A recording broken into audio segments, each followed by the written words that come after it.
Advocate विपुल जी, नासिक महाराष्ट्र से। श्री हरिवंश महाराज जी। राधे राधे महाराज जी।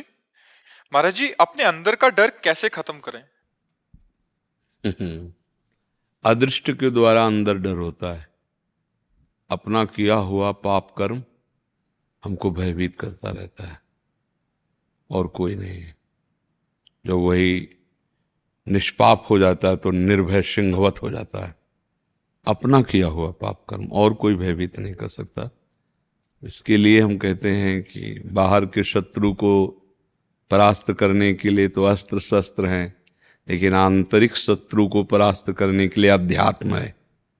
अगर अध्यात्म का विवेक प्राप्त नहीं तो आंतरिक शत्रु मार के गिरा देगा। अब हमारे द्वारा जो अधर्माचरण हो चुके हैं पूर्व में, पूर्व जन्म में या इस जन्म में, वो हमको भय देते रहते हैं। चिंता, शोक, भय, ओवर थिंकिंग, कल्पनात्मक, ये सब यही है। इसी में जीव परास्त हो जाता है। अब अगर वो संभल ना पाया तो ये धीरे धीरे फिर इतनी अशांति में कि उसको जीना मुश्किल हो जाता है। उसे चाहे आप डिप्रेशन कह लीजिए या विक्षिप्तता कह लीजिए, सब कुछ होगा, रुपया भी होगा, व्यवस्था भी होगी, सब होगा, लेकिन आप अशांत होंगे। तो इसी को शांति प्रदान करने के लिए आपका चिंतन सही रहे, आपका दिमाग स्वस्थ रहे, इसके लिए भगवान की शरण और भगवान का नाम जप है। शरीर में पाप कर्मों के अनुसार रोग आना, परेशानियां आना, बाहरी परिस्थितियां बिगड़ जाना, ये तो भगवान जब अवतार लिए तब भी हुआ है। परिस्थितियां नहीं बिगड़ गई। सुबह राज तिलक होना है और 14 वर्ष का वनवास हो गया। कितनी बढ़िया परिस्थिति थी। पूरी अयोध्या आनंद में झूमने वाली थी कि राजा राम बनेंगे, और 14 वर्ष का वनवास हो जाता है। परिस्थिति एकदम उल्टा हो गई। तो परिस्थितियां बाहरी बिगड़ सकती हैं, आंतरिक परिस्थिति हमारी संभली रहे। भगवान राम को कोई फर्क नहीं पड़ा। वो मुस्कुरा के प्रणाम करके 14 वर्ष वनवास के लिए चल दिए। क्यों?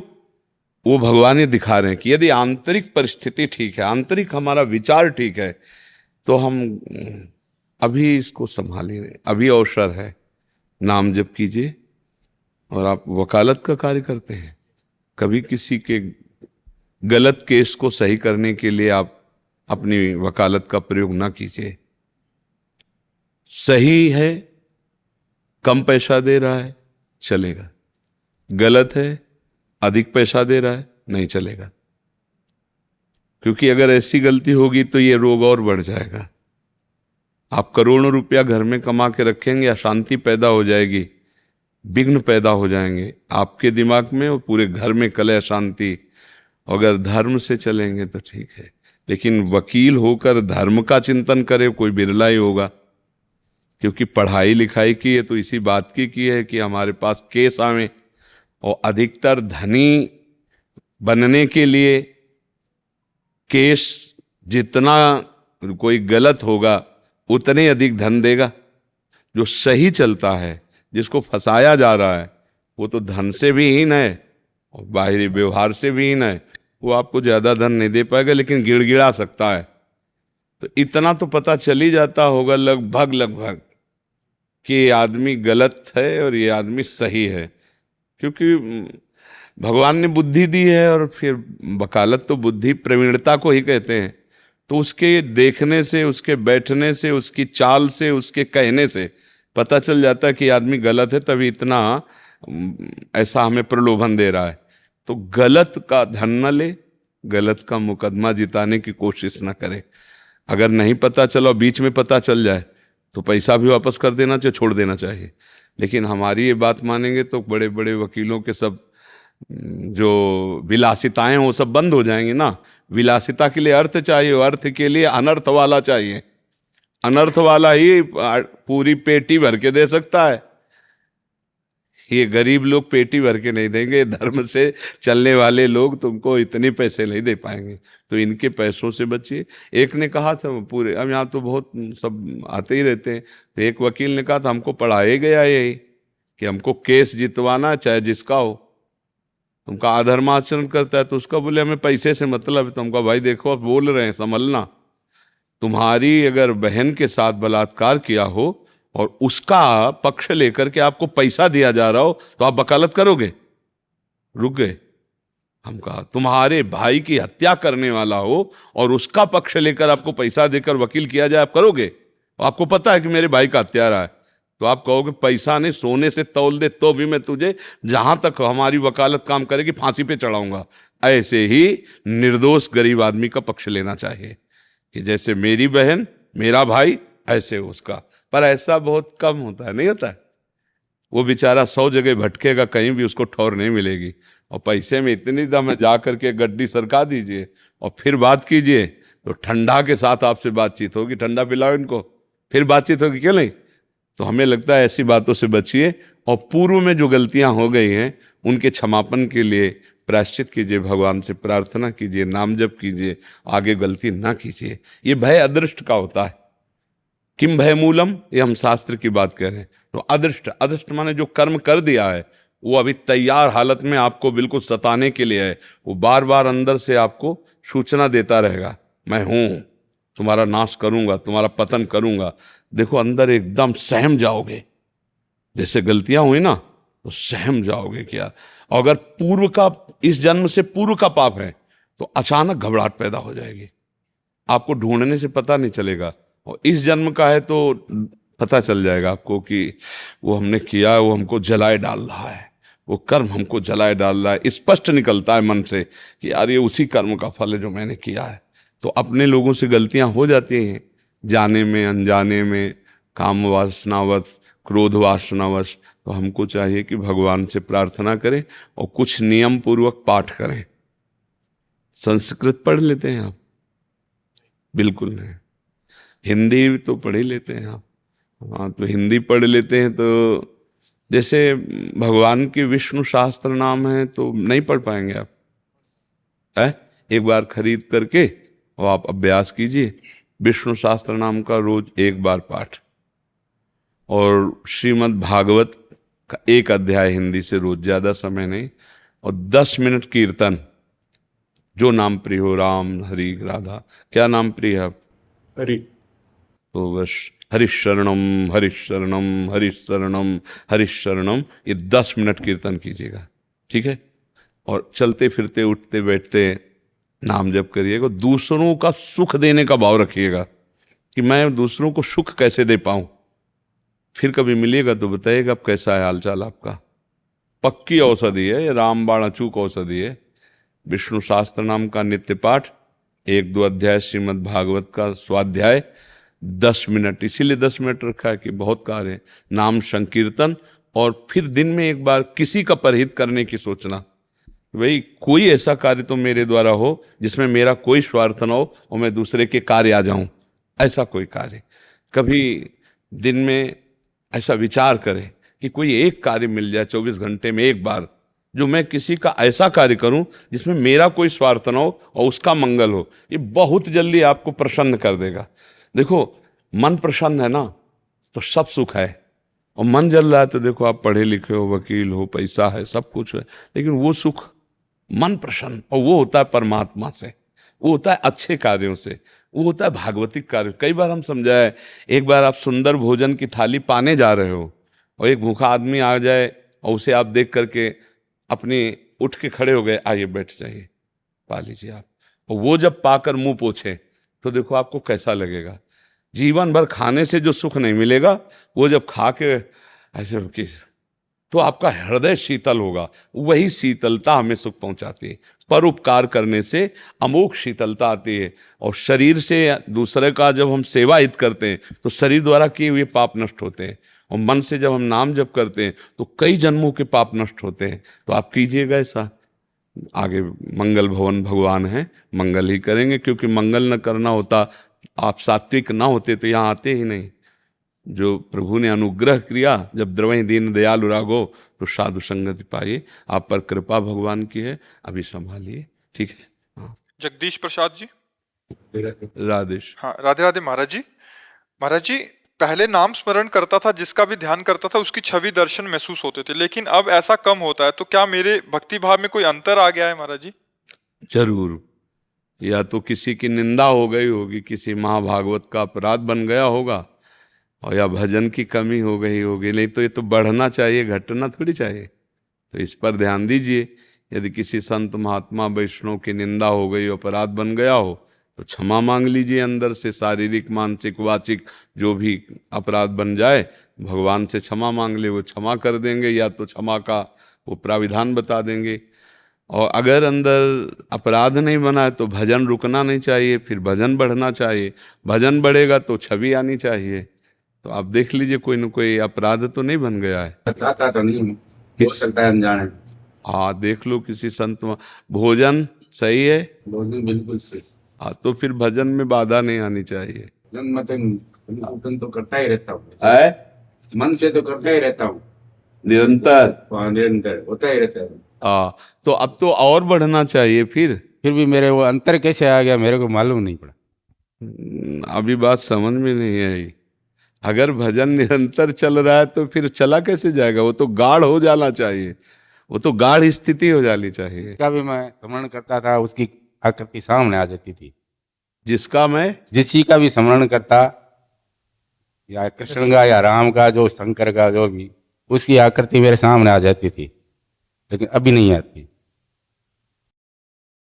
देखो, अभी भगवदानंद तो मिला नहीं, क्योंकि छिनय घटे छिन बढ़े सो तो प्रेम न होए, अघट प्रेम पिंजर बसे प्रीति कहावे सो। एक बार राम कृष्ण की छवि सामने आ जाएगी तो होश उड़ जाएंगे महाराज। जाको मनमोहन दृष्टि पर है, ये नरहरिदास जी टटिया स्थान के मानते हैं, बहुत बड़े महापुरुष। जाको मनमोहन दृष्टि पर है, सो तो भयो सावन को आंधरो, सूझे रंग हरे ही हरे। जैसे सावन में अंधा हो जाए तो हरा ही हरा 12 महीना दिखाई देता है।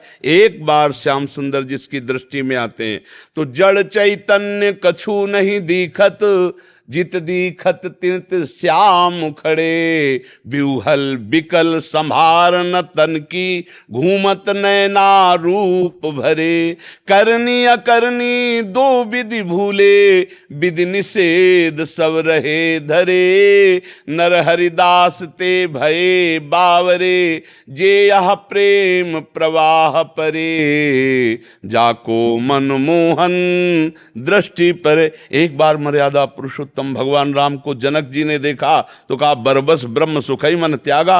आप कहते हो राम जी के रूप को देखा, श्याम जी के रूप को देखा। अब वो रूप नहीं तो मुझे समझ में नहीं आता। एक बार इनका रूप यदि आ जाए तो और फिर कुछ सुहाई ले देता। प्रभु और नाम जप करो और प्रभु से प्रार्थना करो। ठीक। रश्मि जी कोलकाता से। राधा वल्लभ श्री हरिवंश। श्री हरिवंश महाराज जी, मेरा प्रश्न है कि आपने कहा है कि हर घंटे का कर्म हमें समर्पण करना है, तो हमें कौन कौन से निषिद्ध कर्म समर्पित नहीं करने हैं? जो अंदर से आता है कि ये गलत है वो मुझे करना ही नहीं, क्योंकि भगवत शरणागत हैं। अब आपको पता नहीं है कि गलत कर्म क्या होते हैं। जो शास्त्र विरुद्ध, धर्म विरुद्ध आचरण होते हैं वो हृदय में आ जाता है। क्यों सबके हृदय में नहीं आ जाता? मैं गलत करने जा रहा हूँ, ये गलत है। आता है नहीं सबके, पर बड़ी धीमी आवाज से आता है। आप ना मानो तो फिर मानता है नहीं कोई, बिरला है। अगर उसकी मान ले तो फिर और गुरु है, वो अंदर बैठा गुरु है, सब कुछ समझा। जो ही आप गलत करना सोचेंगे तो आ जाएगा गलत है। एक अंदर जलन होगा गलत है, ना करो।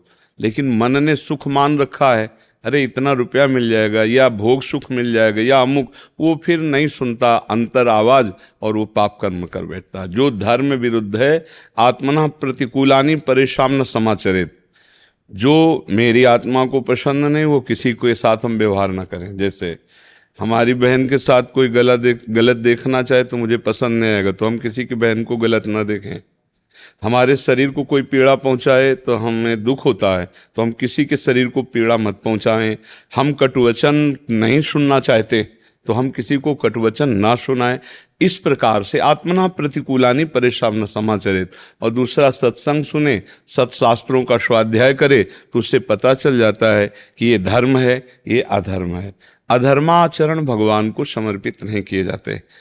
श्री कृष्ण अनुकूलेन प्रतिकूलस्य विसर्जनम, भगवान के प्रतिकूल कार्यों का त्याग कर दे। अब जैसे स्पष्ट में है कि हम भगवान को मांस मछली या पवित्र भोजन नहीं लगा सकते, तो हम भी नहीं खाएंगे। भगवान को गंदे पेय का भोग नहीं लगा सकते, हम भी नहीं पिएंगे। भगवान को ऐसे ही सच्चे कर्म प्रिय है, क्योंकि सत्य है वो, तो हम बुरा कर्म क्यों करेंगे? क्योंकि भगवान के भक्त हैं, भगवान के मार्ग। अगर कभी भूल से बुरा कर्म हो जाता है तो हम उसे समर्पित नहीं करते, क्षमा करवाते हैं, नष्ट करवाते हैं, भगवान से प्रार्थना करते हैं कि हमसे गलती हो गई, जीव हैं प्रभु, पूर्वाभ्यास वश हमसे गलती हो। वो हम समर्पित नहीं करेंगे। वो सरकारी बैंक है, जो समर्पित करोगे ब्याज सहित तो वापस मिलेगा। तो अगर पाप समर्पित करोगे तो बड़ा स्टॉक होकर के फिर भोगना पड़ेगा। इसलिए पाप नष्ट किए जाते हैं भगवान नाम कीर्तन से, भगवान से प्रार्थना से, और अशुभ कर्म नहीं किए जा सकते। जैसे अशुभ कर्म क्या है? तो सत्संग सुनो, शास्त्र स्वाध्याय करो और अपने अंदर की बात सुनो। दो बातें अंदर की होती है, एक मन के मौज की होती है, वो मस्त है, वो जो चाहता सोच लेता है, और एक होती बुद्धि के विवेक की, नहीं गलत है, ये पाप है। नहीं, अंदर आएगा। अगर कोई कह दे हमें पता नहीं था तो वो मूर्खता की बात करता है। अंदर सबके आता है ये गलत है, नहीं कर। छोटे बच्चे को भी आता है कि अगर हम टॉफी चोरी करने जा रहे हैं तो गलत है। एक बार वो सत्य सच्चिदानंद गुरु सबके हृदय में विराजमान है, अखंड मंडलाकारम व्याप्तमेन चराचरम। तो हम यदि उसकी बात माने, शास्त्र की बात माने, संतों की बात सुने, तो हमें पता चल जाएगा कि अधर्म है। अधर्म आचरण भगवान को समर्पित नहीं किए जाते, अधर्म आचरण भगवान के भक्त से होते भी नहीं है। यदि भूल चूक से कभी गलती हो जाती है तो भगवान से क्षमा याचना करता है, भगवान को समर्पित नहीं करता। वो भगवान के नाम कीर्तन से, भगवान के बल से उसे नष्ट कर देता है। समझ पा रहे हैं आप? विष्णु जी राजस्थान से। राधा वल्लभ श्री हरिवंश। राधा वल्लभ श्री हरिवंश महाराज जी। बाबा, बचपन में माता जी गुरु पूर्णिमा पर एक संत के पास लेकर गए, उन्होंने कान में मंत्र दे दिया। बाद में 16-17 वर्ष की आयु में माता जी ने पुष्टि मार्ग में ब्रह्म संबंध दिलवा दिया, मगर मेरी ज्यादा समझ नहीं होने के कारण दोनों ही गुरुओं से कभी बात नहीं हो पाई। मगर उनके दिए मंत्र को दिए गए समय पर जप जरूर करता हूँ। समझ आने पर 7-8 महीने पहले सीताराम ओंकारनाथ जी महाराज जी के एक शिष्य हैं, जिनसे दीक्षा और मंत्र लिया बाल गोपाल की प्रेरणा से। मगर अब संशय यह है कि तीनों में से किस मंत्र का जप करूं और किस एक मार्ग को अनुगमन करूं। हाँ, बाल्यावस्था की सब बातें हैं। अब होश में आ गए हो, अब ठिकाने में चलो। आपको क्या प्रिय है? कौन भगवान का नाम प्रिय है? अंदर की चाहत होती ना कि हमें राम राम कहना अच्छा लगता है, हमें राधा राधा कहना अच्छा लगता है, हमें कृष्ण कृष्ण कहना अच्छा लगता है। महाराज जी, नाम तो सभी अच्छे लगते हैं, लेकिन जपना तो एक, पहले गुरुओं ने नाम दिए वो भी अब लगता है कि उनको छोड़ू कैसे, क्या पता उन्हीं के बल पर आज ये नाम। नहीं, आपको जब 3 गुरुओं ने नाम अलग अलग दिए हैं, एक तो समस्या ये है कि ऐसे नहीं होता है। हाँ कि बनिया की दुकान में गए वहाँ यूँ कर, स्वर्णकार के यहाँ गए वहाँ वो, ऐसे नहीं होता है। मतलब ये भगवत मार्ग है, कोई सांसारिक व्यवहार वाली मार्ग तो है नहीं। एक बार गुरु का वरण होता, फिर आजीवन उसका निर्वाह किया जाता है। रस पद्धति के लिए आगे वो बढ़ना अलग बात होता है। वैसे 14 जगह दीक्षा ले ले, अब उनका मंत्र जपे कि उनका जपे कि उनका जपे, तो अपराध भी तो बनता है उनमें से ना, किसका छोड़े किसका जपे तो अब हम फाइनल में तुमसे पूछ रहे हैं कि तुम्हें प्रिय कौन सा नाम है, कौन सा मंत्र प्रिय है गुरुदेव का, किन गुरुदेव का? आप कहोगे सब प्रिय है, सब, तो फिर ऐसे नहीं। मार्ग में फिर एक नाम, एक मंत्र, एक भाव में चला जाता है। सब मंत्र थोड़ी जप सकते हैं। एक प्रियता, बोलो किसकी प्रियता है? अगर तुमसे पूछा जाए फाइनल में कि तुम्हें प्रिय क्या है, तो क्या बोलोगे? राधा कृष्ण है? राधा कृष्ण। ये मंत्र प्राप्त है कि इनके नाम का मंत्र कहीं प्राप्त है तुम्हें? जब समझ आई तब सीताराम ओंकारनाथ जी महाराज जी के एक शिष्य से दीक्षा और मंत्र लिया, अभी वर्तमान में 8 महीने पहले लिया है। वो उस समय मेरी समझ नहीं थी। तो अब जो मंत्र बोलना मत, अब जो मंत्र लिया है अब उसे श्रद्धा पूर्वक खूब जपो पवित्र अवस्था में, और जब अपवित्र हो तो राधा कृष्ण जपो। ठीक है? अब बस खत्म सोचो, अब खत्म, पूरा अंदर से सब खत्म। सब एक ही गुरु हैं, वही परमात्मा सब में व्याप्त है। अभी जो आपने होश में आकर के लिया, अब उसको मंत्र को जपो और राधा कृष्ण नाम जप करो। अब कोई संशय मत रखना। लेकिन आप कंठी तिलक तो कुछ बांधे नहीं हो। नहीं, कंठी तो है, जब बहुत गहराई में है नीचे। तिलक जी अभी लगा है तिलक, कभी गुरुजी ने आज्ञा नहीं दी लगाने। अरे फिर दीक्षा कैसे हुई? दीक्षा में तो साथ ही साथ होता है कंठी, माला, तिलक, छाप, ये तो सब बिना तिलक के तो वैष्णव पद्धति में शुरुआत ही तिलक से होती है। रजादि तिलक संन्यास पद्धति में भी चाहे जल से ही करे या भाव से ही करे, त्रिपुण्य धारण करते हैं। अब जो एक परमहंसी स्थिति होती है उसमें कोई तिलक और देव भाव की सत्ता नहीं, तो तिलक की क्या सत्ता। पर वैष्णव मार्ग में तिलक की तो बिना तिलक रचना किए कोई भी अनुष्ठान नहीं किया जाता। यहाँ तो सबसे पहले स्नान करके रज लगा के पहले तिलक रचना की जाती है। अब जैसे हम सुबह आते हैं तो सूखी रज का तिलक लगा करके आते हैं, बिना तिलक रचना के। हमारे वैष्णव सिद्धांत में जब ये स्थिति आ जाए, लिखंति भुजमूल तो न खलु शंख चक्रादिकम विचित्र हरि मंदिरम न रचयंति भालस्थले लसत तुलसी मालिकाम दधति कंठ पीठे नवा गुरुर भजन विक्रमात्म हिते महाबुद्धया। बोले न तिलक रचना की सुधि, न कंठी बंदी हुई, न शरीर की सुधि। और भाव में डूबा हुआ कई दिन कई रात ऐसे निकल गए। बोले गुरुर भजन विक्रमात्म, गुरु के द्वारा दिए हुए भजन से सब माया को परास्त करके ऐसी ऊंचाई पर धन्य है उनका जीवन, जो परमहंसी स्थिति है। अभी हम देखते हैं कि हमारे गुरु हमारे आचार्य वो तिलक लगाते हैं, गुरु तिलक लगाते हैं, तो हमको भी तिलक। देखो ये शास्त्रीय पद्धति है, ये मर्यादा है। अच्छा, जिसकी परंपरा में जो है तो फिर हमें लगता है उनसे प्रार्थना करो कि हमको भी तिलक प्रदान करो। तो अपने गुरु अगर तिलक रचना करने लगोगे ना तो ये सब झंझटें ही तुम्हारी नहीं कि किसको भजें किसको पकड़ें। देखो अब आज का समय तो ऐसा चल गया, नहीं तो पहले दूर से देखने से ही लगती थी सौभाग्यवती महिला है। क्यों? सुहाग भरे हुए। ऐसे ही हमारा सुहाग है प्रीतम का, ये जो हम मंगलसूत्र और ये सुहाग, मतलब हम ब्याहवर हो चुका है हमारे बर राधावर है, हमारा ब्याह हो चुका है, उनसे हम संबंधित हैं। नहीं अब समझे में नहीं आता ब्याह हुआ कि नहीं हुआ है, क्योंकि आजकल की माताएं पहले बहुत कम सुहाग भरती है, नहीं भरती। अरे जी आजकल के बच्चे थोड़े शर्म भी करते हैं, फिर गुरु भी सोचते हैं कि चलो कम से कम नाम जप करेगा, कम से कम नाम जप कर ले। और तिलक तो मतलब बहुत एक महाराज जी जैसे बल चाहिए, जैसे आप जैसे महापुरुषों का बल हो तो। नहीं, तिलक में गर्व होना चाहिए हमें। भगवान पूछा उनसे कि गुरुदेव मुझे भी तिलक भी लगाना चाहिए, तो उन्होंने कहा अभी नहीं, अभी केवल मंत्र जप करो। और चलो संतों की बात माने चले, संतों की आज्ञा के अनुसार चले। बकाया उनकी गुरु परंपरा में है, उनके गुरुजी हर समय अपने गुरु की पादुकाएं बांधे छाती पे और तिलक कंठी, खूब बड़ा तिलक है ना। हाँ, वैष्णव पद्धति में इसका ये हमारी दासत्व तो लगाए, हम कोई श्रृंगार के लिए नहीं लगाए, ये हरिदासत्व तो है, हमारा प्रिया जी का दासत्व तो है। हाँ, आप जैसे गुरु आज्ञा करे वैसे चलो, खूब अंदर नाम जप करते रहो।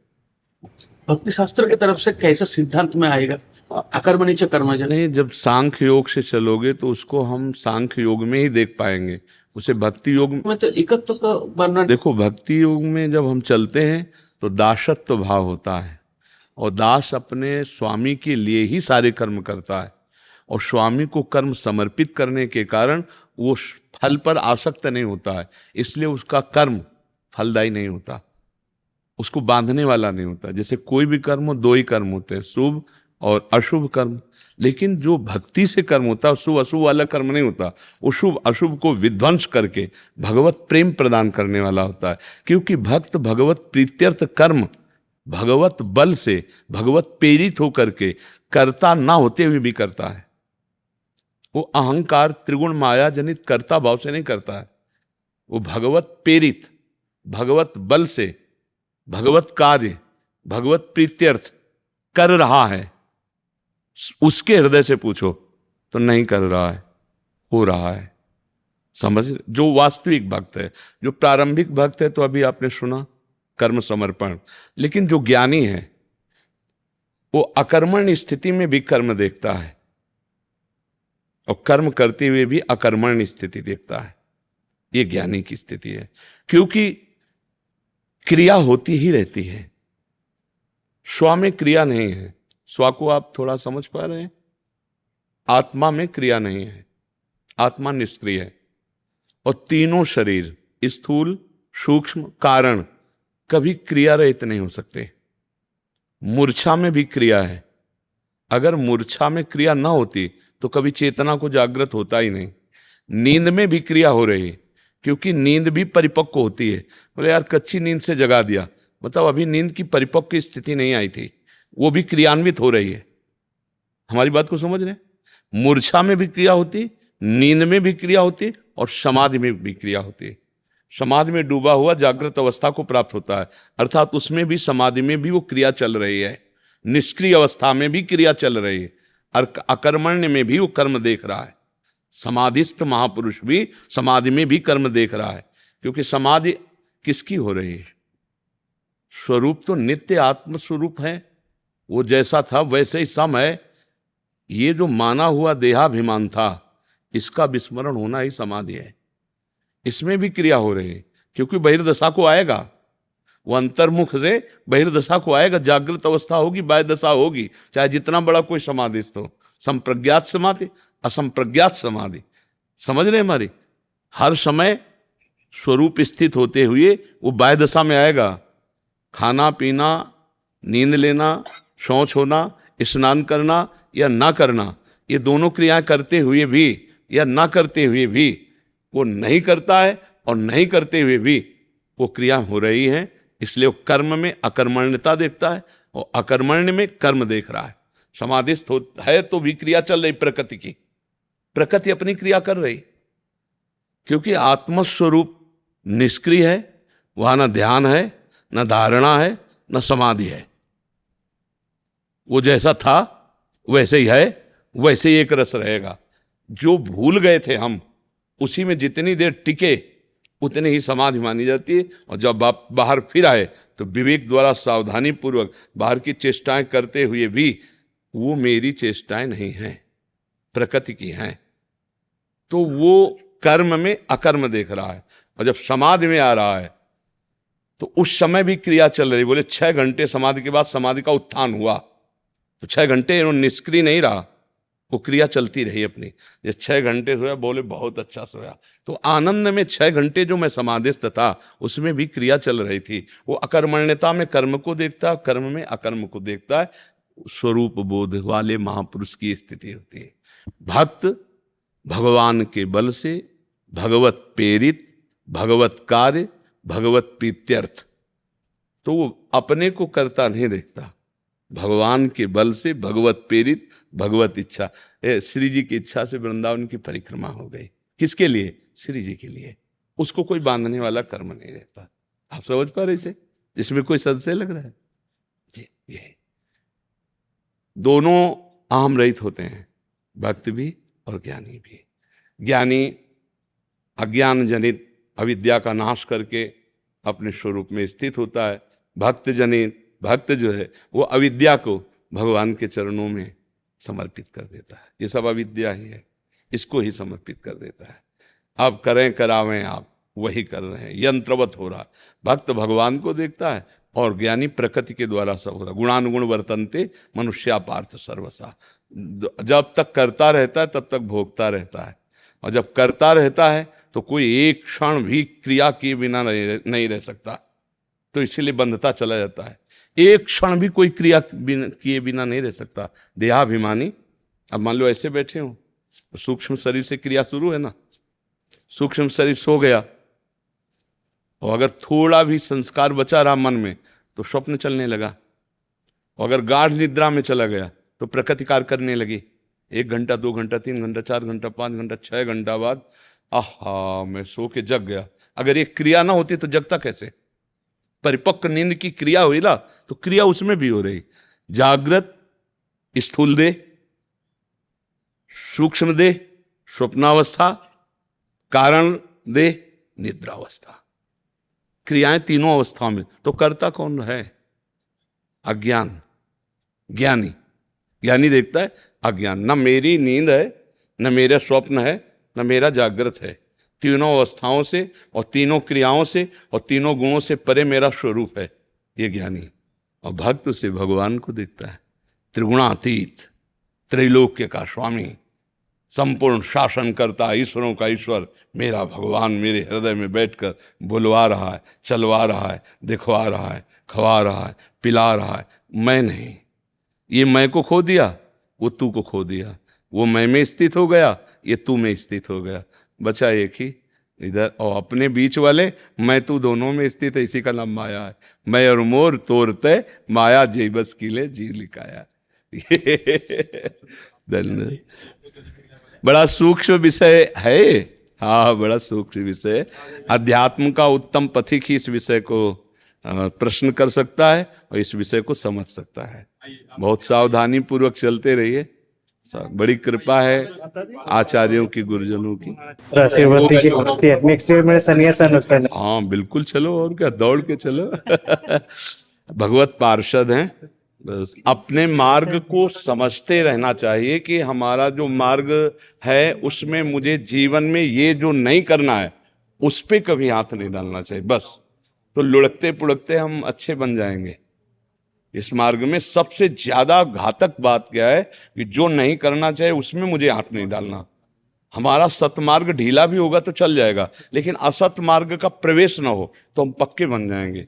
कंचन, कामिनी, कीर्ति, ये तीन हमको गिरा न पावे। बस पढ़े रहो, शुद्ध बुद्ध परमात्मा स्वरूप परमहंस हो, पढ़े रहो, सब बात बन जाएगी।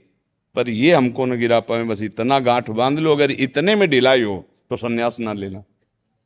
अगर किसी माता बहन के रूप को देख करके, सांसारिक भोग देखकर मन ललचा जाता है तो फिर संन्यास लेकर घाटे में मत रहना।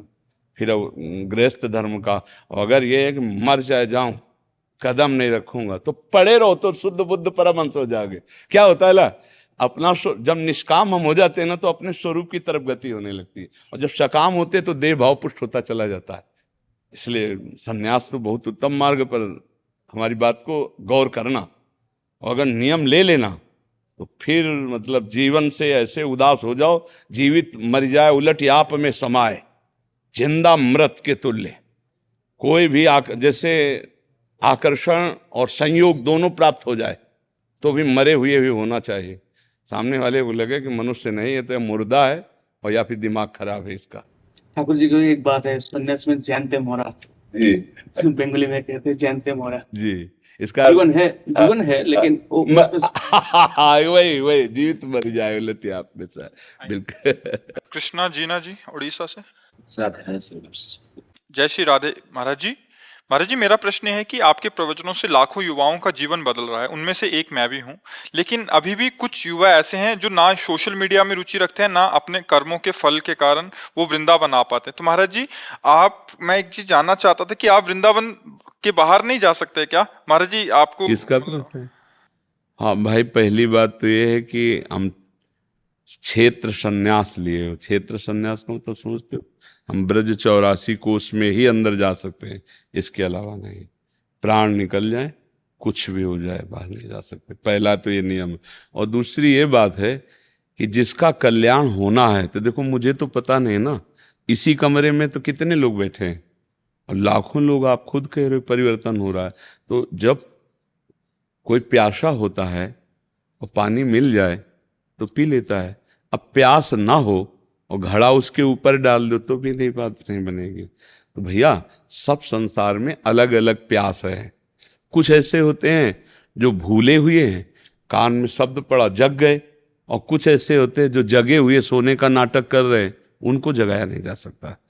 उनको हम जाएं भी ना तो उनको नहीं समझ में आएगा। तो अब अगर ना परिवर्तन कोई अपना चाहे तो भगवान गए थे समझाने दुर्योधन को, संधि कर लो, आधा राज्य दे दो। बोले नहीं, बोले 5 गांव दे दो। बोले सुई की नोक भर नहीं देंगे, तो गर्दन तो कटेगी। फिर अब युद्ध हुआ कि नहीं हुआ? तो प्यारे, जिसको सुधरना है तो मोबाइल से सुन करके सुधर जाएगा, यहाँ आके सुधर जाएगा। और जिसको नहीं सुधरना है तो फिर नहीं सुधरेगा, चाहे हम ही को ले चलो आप, तो नहीं सुधरेगा, पक्का सुन। और जिनको सुधरना है, तो जैसे आप कह रहे हो लाखों लोग सुधर गए, तो हम तो जानते नहीं ना, हम तो फेस टू फेस उपदेश तो कितने लोग बैठे हो, और इसको कई लाख लोग सुनते हैं। एकांतिक को सत्संग होता है जो 2.25 घंटा, उसे तो बहुत कम लोग सुनते हैं। एकांतिक ज्यादा सुनते हैं, कई लाख की संख्या में सुनते हैं। 24 घंटे में 3-3, 4-4 लाख, 4-5 लाख तो सुनते हैं। हाँ, तो अब 5 लाख में अगर रुचि ना होती तो ये धार्मिक बातें क्यों सुनते? और बहुत परिवर्तन कह रहे हो आप हो रहा है, और हम भी सुनते हैं जब लोग आते हैं, कहते हैं कि इसी एकांतिक में से छोटी छोटी रील्स निकलती हैं महाराज जी। हाँ। तो आपने बहुत एक मेन पॉइंट बोला हो। हाँ। उसे तो महाराज जी मतलब 40 लाख 50 लाख ऐसे लोग भी सुनते हैं 4 मिलियन। हाँ, तो अब जो सुनते हैं तो कहीं ना कहीं रुचि तो है ही है। और अगर रुचि है ये तो उस रुचि को मिटाएगी। मांस खाना, शराब पीना, व्यभिचार करना, गंदे जैसे बच्चे ने कहा और आपने कहा, तो ऐसे लगभग बहुत लोगों के ऊपर भगवान की कृपा हो रही। तो घर बैठे जब कृपा हो रही ना, तो फिर ऐसे कभी सुना है सरोवर प्यासे के पास गया है? वैसे प्रायः प्यासे सरोवर के पास आए। ले, ये वृंदावन प्रेम समुद्र है और यहाँ आओगे तो बढ़िया धाम है। ठाकुर जी के भी दर्शन करोगे, तुम्हारा पाप भी नष्ट होगा और जीवन चरित्र भी। तो जो मोबाइल तो सबके पास है ही है, और अगर नहीं सुनते हैं, नहीं देखते हैं, अब भगवान देखो है ना, तो भगवान ने 3 प्रकार की सृष्टि की, सतोगुणी सृष्टि, रजोगुणी सृष्टि और तामसिक। जो राक्षसी है तो उनको भगवान मतलब दूर ही रखना चाहते हैं, क्योंकि वो भी चाहिए, जरूरी है। सब भगत बन जाए पूरी सृष्टि, ऐसा असंभव है, और सब राक्षस हो जाए ऐसा भी असंभव है, नहीं हो सकता। भगवान ने 3 प्रकार की सृष्टि रखी। कलिकाल में भगवान के सत्य मार्गों को स्वीकार करने की क्षमता लोगों की बुद्धि से हटती चली जाएगी, और पाखंड को ग्रहण करने की ज्यादा क्षमता आती जाएगी। कलिकाल का ऐसा प्रभाव है। देखो, आज हमें इसी बात का सुख है कि यहाँ कोई जंतुर नहीं बांधा जाता, यहाँ किसी तरह का नौटंकी नाटक नहीं किया जाता, और लाखों लोग मतलब इस बात में जुड़े। तो हम धन्यवाद देते हैं कि कलयुग में अभी कोई सुनने के लिए राजी है ये बातें। नहीं तो इस बात से राजी है कि हमारा अमुक रोग कैसे नष्ट होगा, हमें लड़का कैसे होगा, हमारा काम कैसे बनेगा।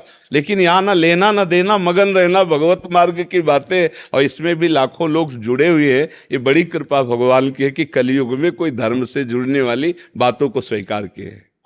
ये कह रहे हैं कि महाराज जी, हम व्यभिचार, मांस, मदिरा, भ्रूण हत्या, माता पिता की अवज्ञा ये तो नहीं करते, पर नाम जब थोड़ा सा करते हैं। पर हम विषय भोग, मोबाइल चलाना, सिनेमा देखना, होटल जाना, फैशन करना, अनजाने में झूठ बोलना, ये भी अर्पण करते हैं। क्योंकि मुझे लगता है कि ये प्रत्येक कार्य शास्त्र मर्यादा के विरुद्ध है। तो ऐसे में हम झूठ क्यों बोले? हम मतलब जरूरत क्या झूठ बोलने की? हमें बताओ, किसी के प्राण जा रहे हो तो हम झूठ बोल दें, ऐसा कोई समस्या हो? अब ऐसे बात चलते झूठ बोलना तो मुझे अच्छा नहीं लगता। अच्छा, संसार में हो तो माना कि तुम्हें सिनेमा, नाटक ये सब देख रहे हो, तो उस समय बैठ करके हाथ में माला ले लो, वो नहीं छूट रहा तो ये काहे को छूट रहे? तो राधा राधा राधा, तो सत्य है ये, असत है वो। अब हम समर्पित कर सकते हैं, क्योंकि 3 घंटे नाम भी जब तो किया है ना, तो श्री जी ये नाम जब आपको समर्पित है। ये जो फिल्म देखा है, ये हमको ज्ञान दीजिए अंदर से वास्तविक, कि इसमें कोई बिल्कुल अच्छा नहीं लगेगा। मतलब झूठे में झूठा, यार कैसे देख लेते हो? झूठे में झूठा कैसे? यही तो बुद्धि खराब है। रुपया दे के और स्पष्ट देखने जा रहे हो क्या? झूठे पे झूठा, झूठे पे झूठा। एक तो संसार झूठा, उसमें भी वो नौटंकी नाटक झूठा, उसमें कुछ सत्य नहीं है। मतलब कुछ सत्य है? आपसे कहा जाए 100 रुपया लाओ, हम आपको झूठ दिखाएंगे, तो आप कहोगे क्यों झूठ? क्या देखना 100 रुपया में? कोई सच्ची बात हो तो बताओ। तो पैसा लगा के झूठ देखने नहीं जाते। बोले बड़ा मनोरंजन नहीं हो रहा, मन मलिन हो रहा है, गंदा हो रहा है। कोई ऐसी फिल्म, कोई ऐसा जिससे हमें उपदेश मिले, हम अच्छे आचरण वाले बने, तो अलग बात है। लेकिन जहाँ व्यभिचार परोसा जा रहा है, जहाँ व्यभिचार करने की उमंगें परोसी जा रही हैं, जहाँ गंदी तरंगें परोसी जा रही हैं, जहाँ क्राइम करने का उत्साह दिया जा रहा है, लेकिन बुद्धि भ्रष्ट है, तो लाखों लोग यही कोई ऐसा नौटंकी नाटक, कोई ऐसा सीरीज, वेब सीरीज, कोई ऐसा सिनेमा जिससे हमें उपदेश मिले। जैसे आप प्रहलाद चरित्र देखो, रामचरित्र का जब ये सीरियल आया था तो ठप हो जाता था उतने समय। सब गाड़ियां चलना, सब कार्यक्रम ठप, जिधर देखो सब शांति में, क्यों? सब टीवी पे बैठे। हमें लगता है ऐसा देखना तो अच्छा है। मतलब किसी बहाने हम जब रामचरित्र देख रहे हैं तो राम जी हमारे दिमाग में है, कृष्ण चरित्र देख रहे हैं तो कृष्ण जी हमारे दिमाग में, और गंदे बातें देख रहे हैं तो गंदा संसारिकता हमारे दिमाग में। तो और सही, लेकिन जो सत्संगी जन है उनको तो बचना चाहिए। मुझे लगता है अगर आपको देखना ही है तो जो पवित्र चरित्र बनाए गए, जहां तक उन्होंने कोशिश की, जैसे पूरा रामचरित्र कोई उतार दे ऐसा सृष्टि में कोई पैदा नहीं हुआ, क्योंकि राम तो अद्वितीय हैं, तो उनका चरित्र भी अद्वितीय, पर बहुत संभाल के बढ़िया अनुकरण किया। लीला अनुकरण बहुत संभाल के किया कि अपने लोगों के भाव में कोई ठेस नहीं पहुंची, बढ़िया भाव बन गए। ऐसे ही महाभारत का बहुत बढ़िया, जब राम रूप को देखो तो मर्यादा पुरुषोत्तम 16 वर्ष की अवस्था, कमल नयन 45-50 वर्ष की अवस्था या 30-35 वर्ष की अवस्था, और वहां नौ किशोर अवस्था है, 12 महीने हर समय पूरे जीवन भर। नौ किशोर अवस्था से आगे नहीं जाते ठाकुर जी, चाहे 1000 वर्ष भूमंडल पर रहे, पर रहेंगे वही 14, 15, 16 की अवस्था, यही नौ किशोर अवस्था। जब हम वो देख रहे हैं उनकी महिमा, उनका रूप, उनका, तो वो मिलते नहीं है, वो जगत में कहाँ मिलने वाला है। तो फिर लगता है अंतर्मुख हो, रामायण पढ़ो, उससे जो भाव बनेंगे वो दिव्य भाव आ जाएंगे। पर हम कह रहे देखना ही तो ये देखो, भागवतिक देखो, पर ये नहीं वो मारपीट, लड़ाई झगड़ा, गंदी बात। अब बाई चांस गलती हो गई अगर, अब छोड़ो, फिर क्या करें? फिर अब उस घंटे का अर्पण करें या नहीं? नहीं अब छोड़ो, आज से छोड़ो, अभी से सुधार करो। अब मत देखना फिल्म। अगर फिल्में देखने के बहुत शौक हो, नहीं छोड़ पा रहे हो, फिर राधा राधा राधा राधा राधा राधा राधा राधा, फिर सब डिलीट होता जाएगा, फिर वो आपका संस्कार नहीं बिगड़ा। हम तो कहते हैं अगर बुरा ना छोड़ सको तो भला क्यों छोड़ो, पकड़ो इसे भला को, राधा राधा राधा सब छोड़ा देगा, कुछ अच्छा नहीं लगेगा। जब तक मन मलिन है तब तक ये प्रपंच अच्छा लगता है। जब मन बेकार का पैसा खर्चा करके 3 घंटे बर्बाद कर रहे हो और जानते हो झूठा है, मतलब बड़ा आश्चर्य, कोई झूठी बात कैसे देख सकता है। पर यही है माया का खेल कि झूठी बात देखने वाले लाखों मिलेंगे, सच्ची बात देखने के लिए कोई तैयार नहीं होता है। और एक बात और बता दें कि अगर आप भगवान से जुड़ी रहे, ऐसे ही समर्पित करते रहे, तो चाहे चंदन डालो आग में, चाहे लोहा डालो आग में, और चाहे बिष्ठा डालो आग में, तीनों को आग अपना रूप प्रदान करती है। तो हम भगवान के बच्चे हैं, वो ये देख के कि ये खेल कूद जो भी करता है सब मेरे को समर्पित करता है, तो वो रीझ जाएंगे। समर्पण का मतलब होता है भगवान ये देखना कि जैसे सुबह से शाम तक आपने जो किया, अपने पिता के आगे आके हाजिरी लगा दी, 50 रुपए की आइसक्रीम खाई, इतने की ये की, 50 रुपए की आइसक्रीम, ओ गर्मी का समय चल रहा है, इसके बाद ये शरबत पियाई पी, वो इस बात से खुशी रहेगा। खर्चा करता है, थोड़ी उद्दंडता भी करता है, थोड़ा अच्छे काम किए, थोड़ी उद्दंडता भी की, पर वो हमारे सामने पूरी पेशगी रखता है। ऐसे ही हम बुरे भले जो भी जैसे हैं, पूरा बेपर्द ठाकुर जी के सामने है, कृष्णार्पणम मस्तु, तो वो हम पर कृपा ही करेंगे। वो हमको डांटेंगे तो भी हम पर कृपा है, ऐसा गंदा काम करना चाहिए, तो ये तब वो कहेंगे जब समर्पित करोगे। क्या कूड़ा करकट, महाराज हमारी बुद्धि ठीक कर दो, तो अच्छे काम करो जो आपको पसंद हो। इसलिए हम कोई मनमानी नहीं करें। यत करोश भगवान ने कहा, यत करोश शब्द में ये नहीं लिखा कि ये करो, उन यत करोश माने जो भी कर रहे हो वो मेरे को समर्पित कर दो। मतलब अपने पिता के सामने हाजिरी लगानी और पूरी लगानी। अब थोड़ा डरना यह है कि कितनी बात की हाजिरी आप सत्यता पूर्वक लगा सकते हो, उतना ही कार्य करना। नहीं, पिता के सामने हाजिरी लगानी है, बस ये डर बना रहे कि यार ये कर्म तुम भगवान के सामने कैसे पेश कर सकते हैं, और अगर वो कर्म पेश नहीं किया तो त्रुटि हो जाएगी समर्पण में, क्योंकि हमारा हर कर्म समर्पित होना है। तो हमें डरना चाहिए कोई गंदा कर्म ना करें, अगर हो जाए तो फिर डांट खाने की तैयारी रखनी चाहिए कि प्रभु के सामने जाए, कान पकड़े और नेत्र झुकाए, प्रभु गलती हो गई। कर्म तो ये है ही है आपके सामने, पर नाथ मुझे ऐसी बुद्धि दो कि मैं आपके विपरीत कोई कर्म ना करूं। हे प्रभु मुझे बल दो कि मैं आपके विपरीत कोई अनुष्ठान, कोई कर्म करके आपको समर्पित ना करूं। पर नाथ मैंने नियम ले रखा है कि बुरा या भला जो कुछ अब आपसे ही है, पार हो जाओगे, पक्की बात वाले, ये भी बात समझ लो। वो सुधार कर दे। बहुत बड़े माता पिता हैं, वो बहुत करुणा सिंधु हैं, पर थोड़ा तो हम ध्यान रखें कि हमारे द्वारा ऐसी कोई गलती ना हो जिससे हम अपने स्वामी के सामने, अपने प्रभु के सामने जाकर नेत्र ना मिला सकें, है नहीं। हम जीवन भर एक ही बात से डरे हैं कि कभी ऐसी कोई गलती ना हो जाए जिससे हमारी वजह से हमारे गुरु जी को नेत्र झुकाने पड़े। बस हमारे को जिन्होंने अपना माना, ऐसी कभी गलती ना हो जाए कि उनके पास ये शब्द पहुँचे, ये देखो ऐसा, तो उनको ऐसा झुकाना पड़े, ऐसा कभी जीवन में ना हो। ग्रीवा झुकानी पड़े, ऐसा प्रभु कभी कोई कर्म ना बन जाए। जब तक श्वासें हैं कहीं कोई ऐसी त्रुटि ना हो जाए, कोई ऐसी गलती ना हो जाए जो धर्म के विरुद्ध है। देखो हमारी सत श्रद्धा से लाखों की सत श्रद्धा है, हमारी एक गलती से लाखों लोगों की श्रद्धा का नाश हो जाएगा। इससे बड़ा पाप सृष्टि में कोई नहीं होगा। मान लो हमने पाप किया, हम भोगा, लेकिन हमारी पाप की वजह से करोड़ों लोगों का मन भगवान से हट जाए, श्रद्धा से हट जाए, इतना बड़ा पाप हो जाएगा।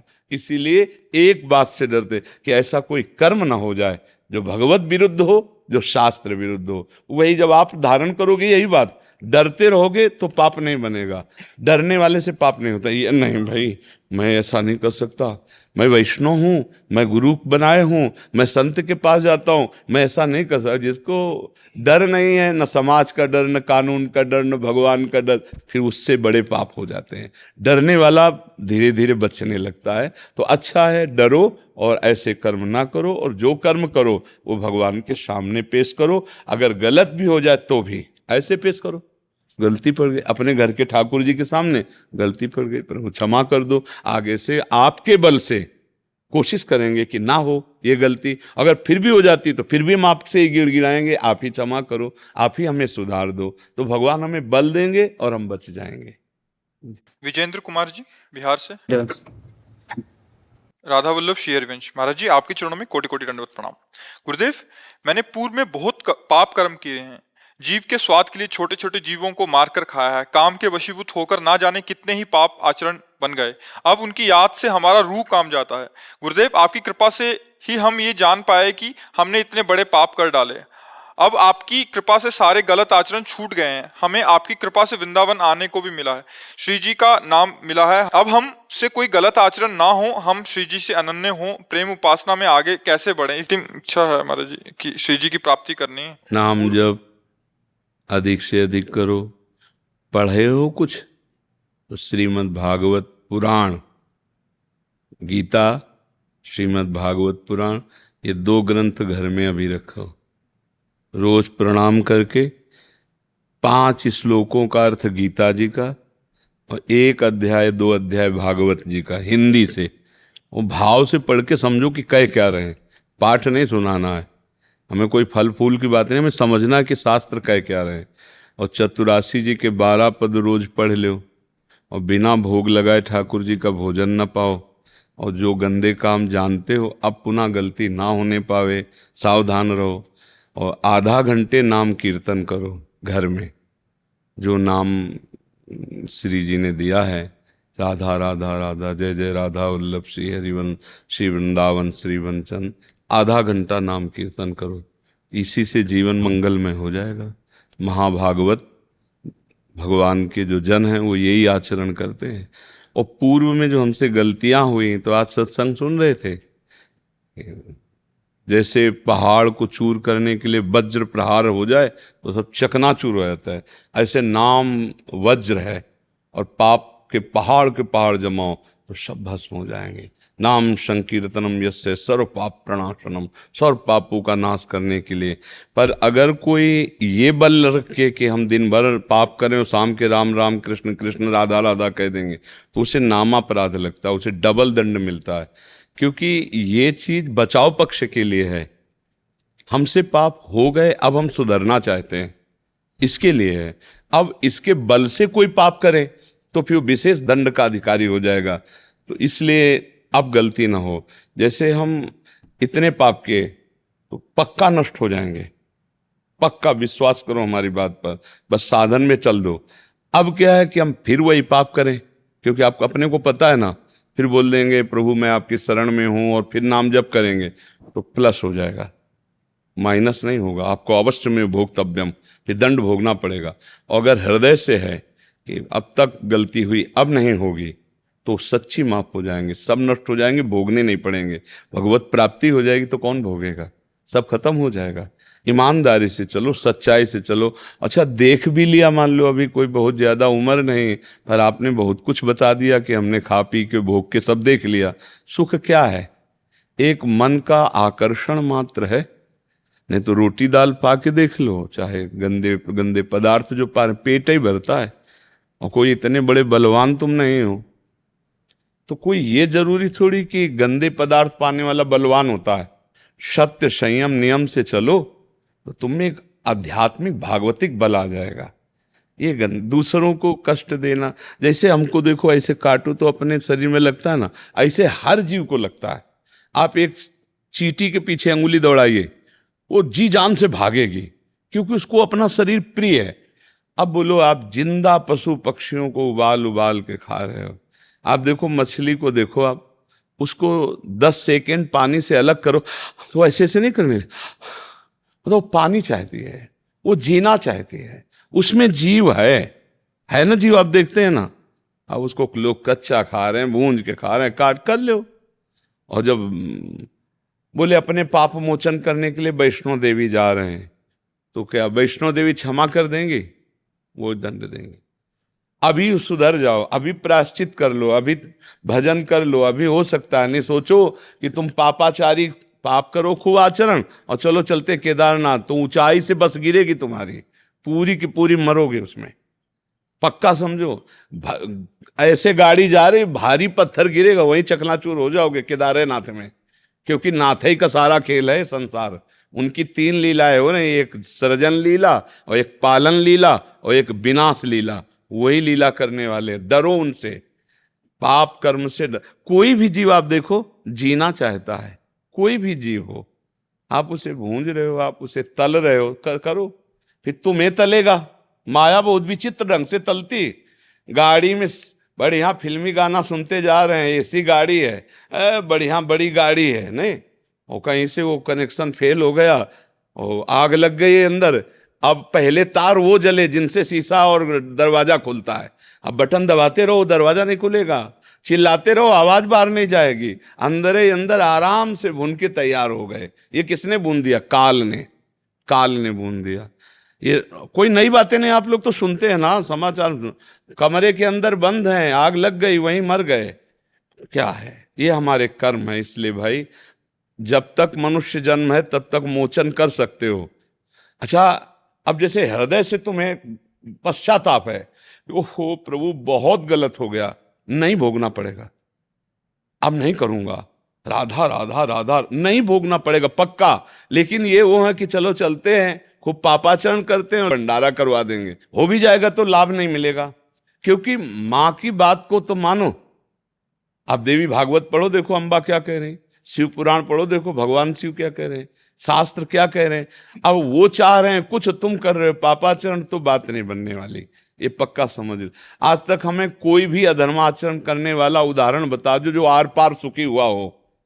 कुछ दिन के लिए सुखी दिखाई दे तो ऐसा मान लो जैसे फांसी देने वाले की आखिरी इच्छा पूरी की जाती है, ऐसे उसके बेचारे की आखिरी इच्छा पूरी हो रही। जो पाप में बढ़ रहा है, पाप कर रहा है और खूब फल फूल रहा है, जिसे तुम कह रहे हो सुखी हो रहा, वो सुखी नहीं हो रहा, उसकी आखिरी इच्छा पूरी की जा रही। आगे देख लेना परिणाम, ऐसा विध्वंस होगा कि राहन को कुल रोवनिहारा, ठिकाना नहीं, मिट्टी में मिल गए, काल ने रौंद के फेंक दिया। इसलिए धर्माचरण करे। हाँ, जब पश्चाताप कर लोगे तो फिर भगवान एक अवसर देते हैं, अपिचेत सुदुराचारो भजते माम अनन्य भाग साधुरेव समंतव्या सम्यक व्यवसिता। ऐसा मैं बहुत नीच पापी हूं, मैंने बहुत गलत किया, अब नहीं करूंगा, चाहे मार डाला जाऊं, अब गलत नहीं करूंगा। और राधा राधा पक्का सब क्षमा हो गया और भगवान के मार्ग में आगे बढ़ जाएगा। जी।